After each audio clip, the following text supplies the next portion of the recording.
What's going on, guys? Scouse311 here, and this is Liberty or Death, the American Insurrection. I just got this today.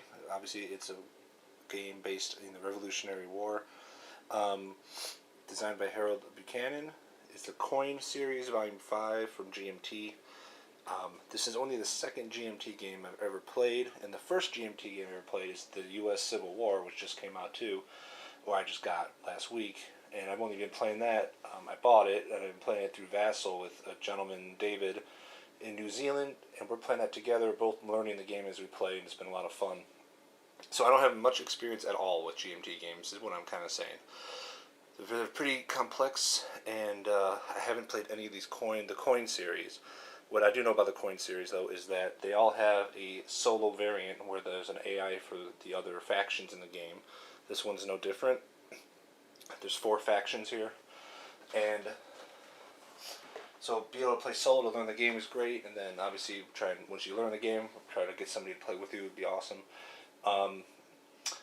So we're going to go get into this thing. So what's really cool about this, and I don't know if all the coin games do this, but I think they do, at least from what I've kind of heard or read,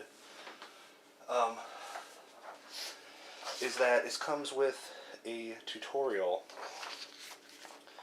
basically that you can follow to learn how to play the game. So this multiplayer tutorial, it takes you through 9 turns of the game, so it's not like one turn, which is great. And the winter quarters round here, which is kind of like the end of the whole part of the game. Basically, there's when that pops up, you check victory. It seems like supply and all that, those kind of things. Like I said, I haven't played this, so I'm guessing on that.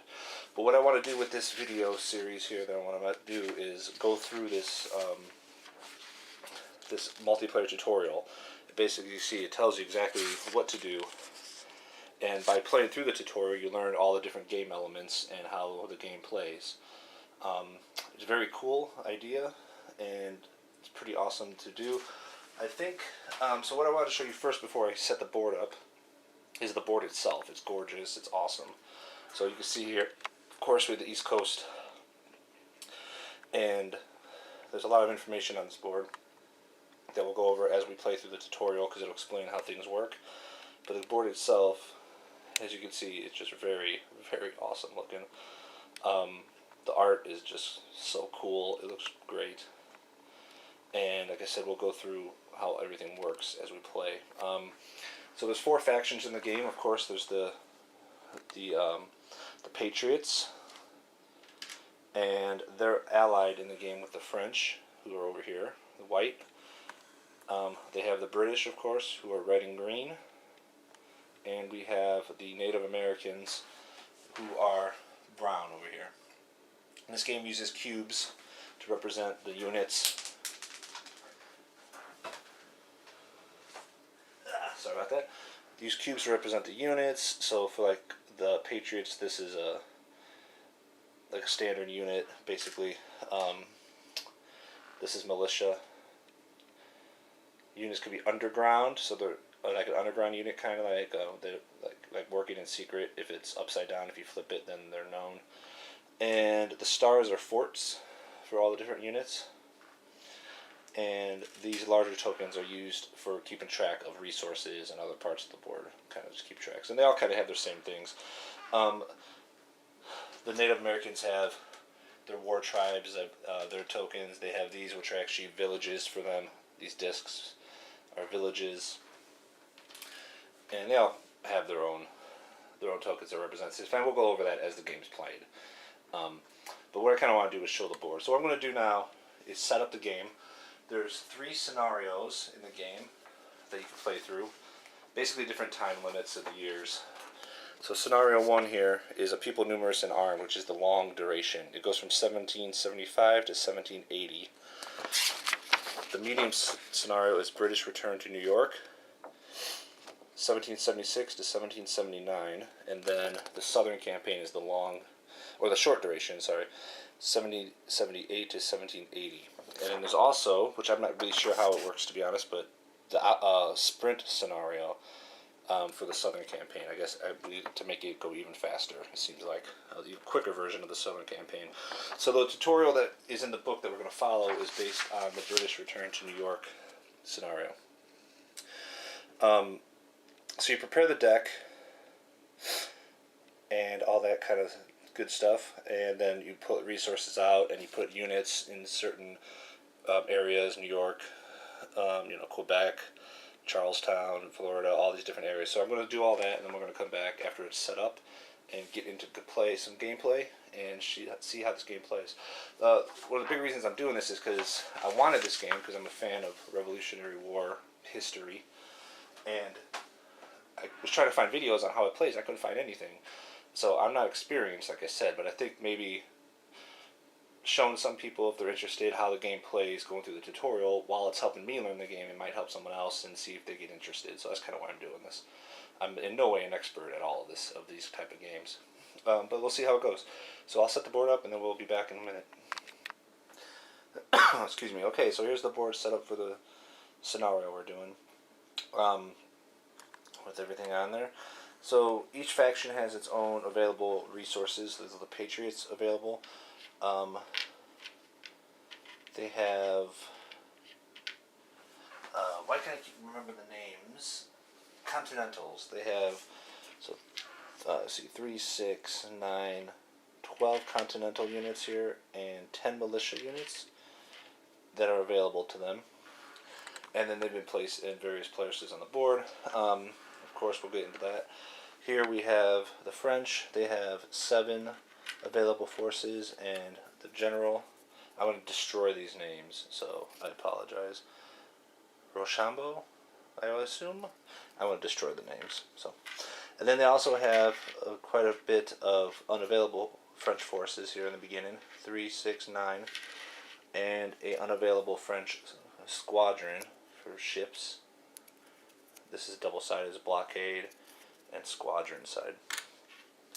And then we come over to the Native Americans units up here, and they have 7 unavailable war parties to begin with, or available war parties, not unavailable, 7 available war parties, and they have up to 12 possible villages in the game. 10 of them are available, 2 of them are on the board in the beginning.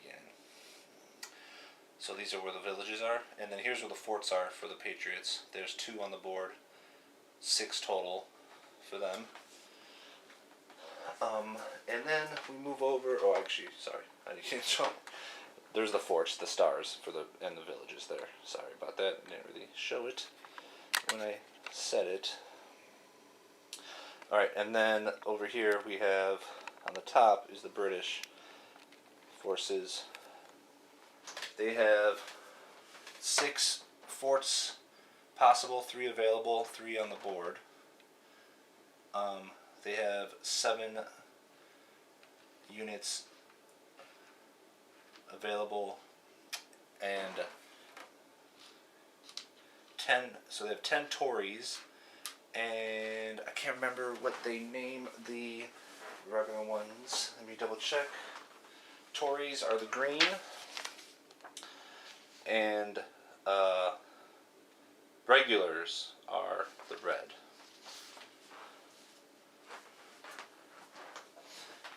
So Tories are green, regulars are red, and then they have 6 regulars unavailable and 6 Tories unavailable here in the beginning. So that's all the units on the board, how that works. If you look at the spaces when it comes to units or the places, we'll look at like Philadelphia, for example. Here is obviously, it kind of zooms out for the cities. So in Philadelphia, there's 1 continental unit, or actually militia, for the U.S., and there's a uncontrolled mark. It could either be Patriot, rebel controlled, or British controlled. So Philadelphia at the start is rebel controlled, and the yellow means it's a city. The white means it is a colony. And the number represents population. So 1, population of Philadelphia City, Maryland, Delaware, is 2, population of colony. So those come into play for various reasons. So if you look at the map, there's a lot of different setup here with different colonies. Like Florida is controlled by the British. They have a fort and they have a regular, and there's 2 war parties there that for the Indians. Also, Florida is a Indian reserve with a population of 0. So there's 3 of those on the board. Florida, Southwest, and Northwest. Actually 4, and then Quebec on top there are Indian reserves. So every basically city and or colony is controlled by either the Patriots or the British, and some are not. And there's also, which is important, whether or not there's support or not for the different factions. So for example, New York City here has passive support, support being support for the British, and then there's active support times 2, passive support times 1. So New York City is passive supported, so support is for the British. And then if we go up here to Massachusetts, it's controlled by the rebels. It has an active oppose. So these guys are actively opposing. Sorry about that. Actively opposing the British. So this is the Patriot side, and there's passively opposing, actively opposing. So those flip through gameplay. Control of the different areas flip through gameplay, things of that nature. And that is pretty much a bit of setup for the board. Now there's this resource track that goes all the way up the left side and the back of the board. It goes up to 50. Starts at 0. It can't go past 50, and it can't go less than 0. So if you take a quick look here, this is how some of the victory conditions are monitored and other things. So these are all resources, basically, which are used for various purposes. The Native Americans start with 0 resources. The Patriots start with 2. The French and the British each start with 5.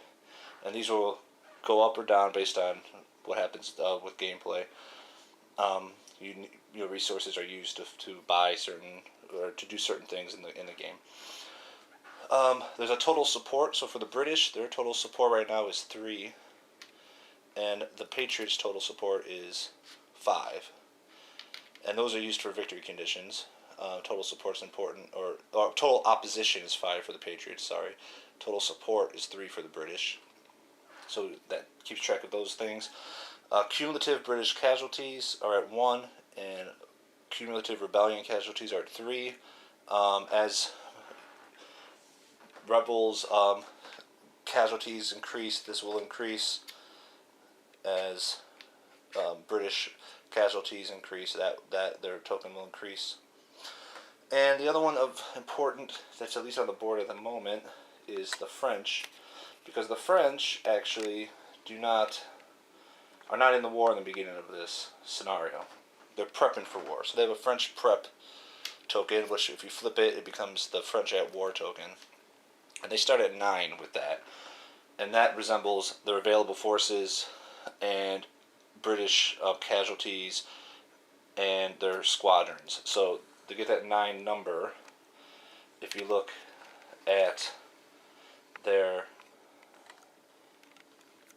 available units, they're at 6, and then 2 squadrons, French squadrons, 6, 7, 8, and then the 1 British casualty, cumulative British casualty is 1, so it's 9, and that's what you use to get the number for the prep. And once this gets past 15, once it gets to 16, they can play a Treaty of Alliance card, which will let them enter the war. So when the game starts, they're not in the war yet. They're trying to build up towards that. Every faction also has a card called Brilliant Stroke, which allows them to do certain actions and trump other actions. So each faction has this card. The French have 1, and then they also start with the Treaty of Alliance. Cannot be trumped. So basically it says a French preparation, and it tells you how to add it together, is greater than 15. They have an option to play this, and they will enter the war, and some of those other text on this card that you have to follow. So that's basically the way to enter the war. They ally with the patriots. So it's basically the patriots and the French against the British and the Native Americans. And that is the setup of this scenario, basically quick terms, and as far as what I understand. The other thing that's pretty important, obviously, is the sequence of play. So there's different ways this works. Everybody in the beginning is eligible to take a turn. So based on a card, the cards that are flipped here, the event cards, which kind of fuel the game, there's certain orders. So the card dictates on the top who gets to go in what order.